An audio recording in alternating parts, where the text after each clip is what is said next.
कराडमध्ये सातारा कोल्हापूर मार्गावरील बोराडे पेट्रोल पंपासमोरील नवीन पुलावर आज सकाळी 3 कारांचा साखळी अपघात झाला। या अपघातात सुदैवाने कोणतीही जीवितहानी किंवा गंभीर दुखापत झाली नाही। मात्र तिन्ही वाहनांचे मोठ्या प्रमाणात नुकसान झाले असून काही काळ वाहतुकीची कोंडी निर्माण झाली होती। कराड शहरातील सातारा कोल्हापूर मार्गावरील बोराडे पेट्रोल पंपासमोरील नवीन पुलावर आज मंगळवारी सकाळी सुमारे 10:15 वाजण्याच्या सुमारास 3 कारांचा साखळी वाहनाने अचानक ब्रेक लावल्याने त्यामागील कारने पुढील वाहनाला धडक दिली। त्यानंतर पाठीमागून येणाऱ्या तिसऱ्या कारने दुसऱ्या कारला धडक दिल्याने 3 वाहनांचा साखळी अपघात घडला।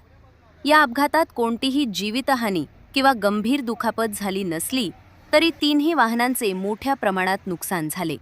अपघातानंतर तिन्ही वाहने रस्त्यावरच उभी राहिल्याने काही काळ वाहतुकीची कोंडी निर्माण झाली होती। अपघाताची माहिती मिळताच पोलीस घटनास्थळी दाखल झाले।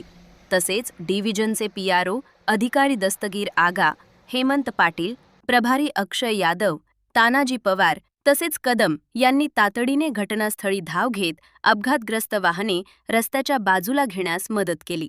त्यामुळे अल्पावधीतच वाहतूक सुरळीत करण्यात आली। या अपघाताची नोंद घेऊन पोलीस पुढील तपास करत आहेत। सकलेन मुलाणी, कराड नगरी, कराड।